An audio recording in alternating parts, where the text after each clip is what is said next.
13वां अध्याय। पार्वती शिव का दर्शनिक संवाद। भगवान शंकर के वचन सुनकर पार्वती जी बोली, योगीराज, आपने जो कुछ भी मेरे पिता श्री गिरिराज हिमालय से कहा उसका उत्तर मैं देती हूँ।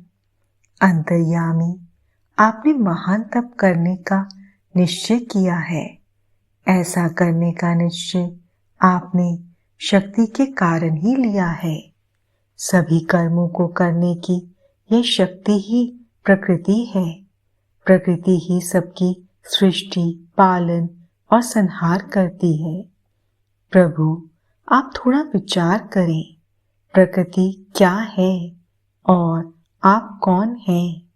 यदि प्रकृति ना हो तो शरीर तथा स्वरूप किस प्रकार हो? आप सदा प्राणियों के लिए वंदनीय और चिंतनीय हैं।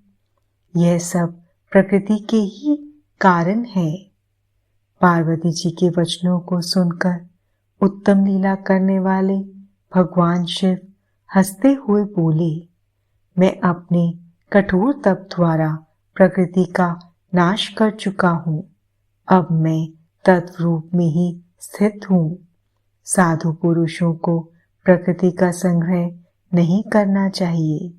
भगवान शिव के इस प्रकार के वचनों को सुनकर पार्वती हंसती हुई बोली, हे करुणा निधान कल्याणकारी योगीराज, आपने जो कहा क्या वह प्रकृति नहीं है? तो फिर आप उससे अलग कैसे हो सकते हैं?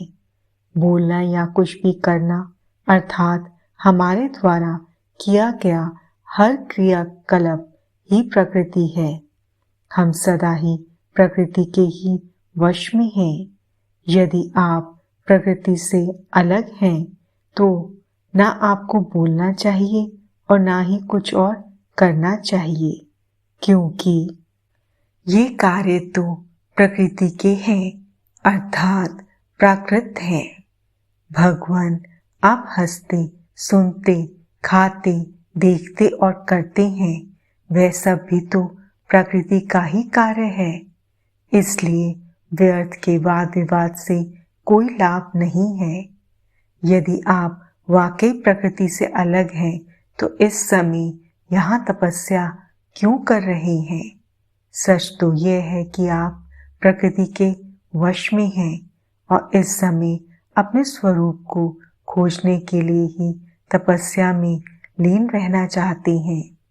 योगीराज, आप किस प्रकार की बात कर रहे हैं? थोड़ा विचार कर कहें। यदि आपने प्रकृति का नाश कर डाला है तो आप किस प्रकार विद्वान रहेंगे?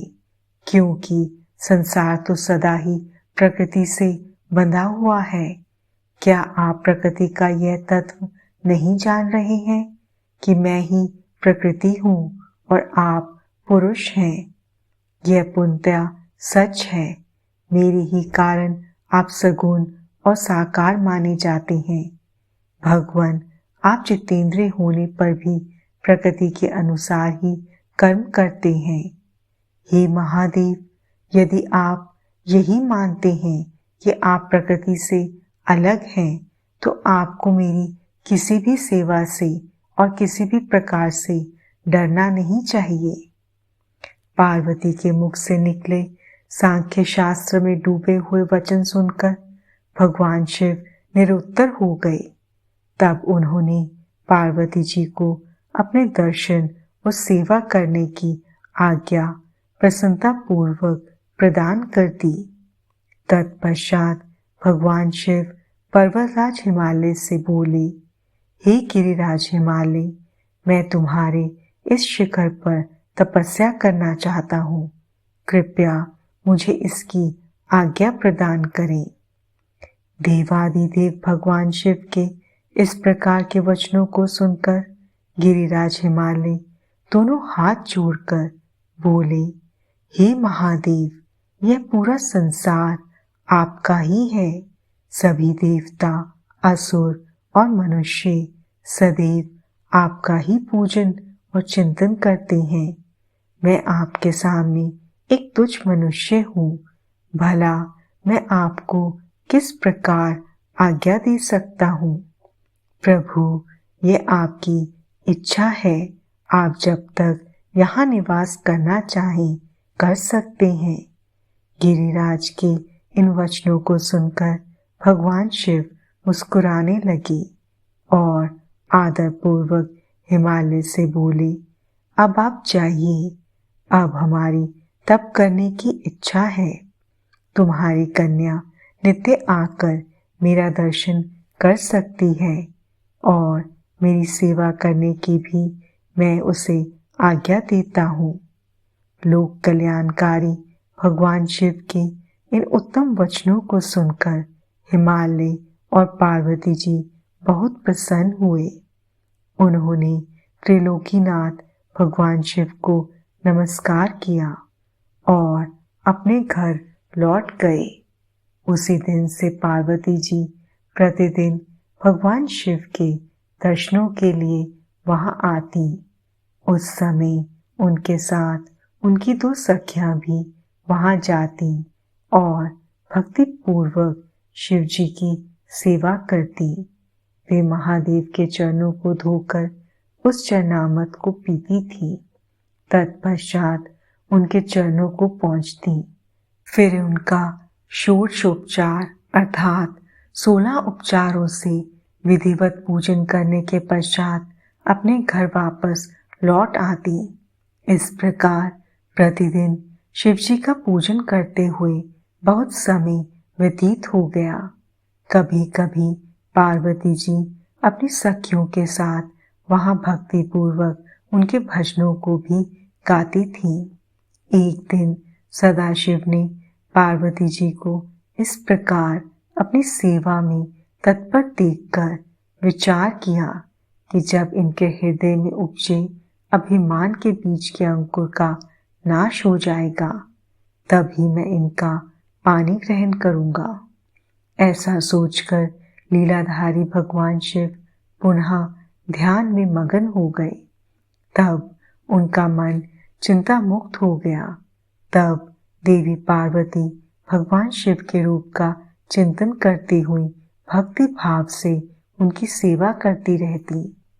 भगवान शंकर भी शुद्ध भाव से पार्वती को प्रतिदिन दर्शन देते थे। इसी बीच इंद्र और अन्य देवता व मुनि ब्रह्मा जी के पास पहुंचे। ब्रह्मा जी की आज्ञा से कामदेव हिमालय पर्वत पर गए। सभी देवताओं के कार्यों की सिद्धि हेतु काम की प्रेरणा से वे पार्वती शिव का संयोग कराना चाहते थे। इसका कारण यह था कि महापराक्रमी तारकासुर ने ऋषि मुनियों और देवताओं की नाक में दम कर रखा था। उसका वध करने के लिए उन्हें भगवान शिव जैसे महापराक्रमी और बलवान पुत्र की आवश्यकता थी। कामदेव ने हिमालय के शिखर पर पहुंचकर अनेक यत्न किए, परंतु भगवान शिव काम की माया से मोहित न हो सके। उन्होंने क्रोध से कामदेव को भस्म कर दिया। अब शक्ति में ही सामर्थ्य थी कि शिव को मोहित कर वे देवताओं की इच्छा को साकार करती। इसलिए काम के अनंग होने के बाद जन कल्याण के लिए तथा अपने व्रत को पूरा करने के लिए पार्वती ने मन ही मन शिव जी को पति रूप में पाने का दृढ़ निश्चय कर लिया। कठोर तपस्या करके देवी पार्वती ने शिव जी के हृदय को जीत लिया। तब वे दोनों अत्यंत प्रेम से प्रसन्नता पूर्वक रहने लगे और उन्होंने देवताओं के महान कार्य को सिद्ध किया।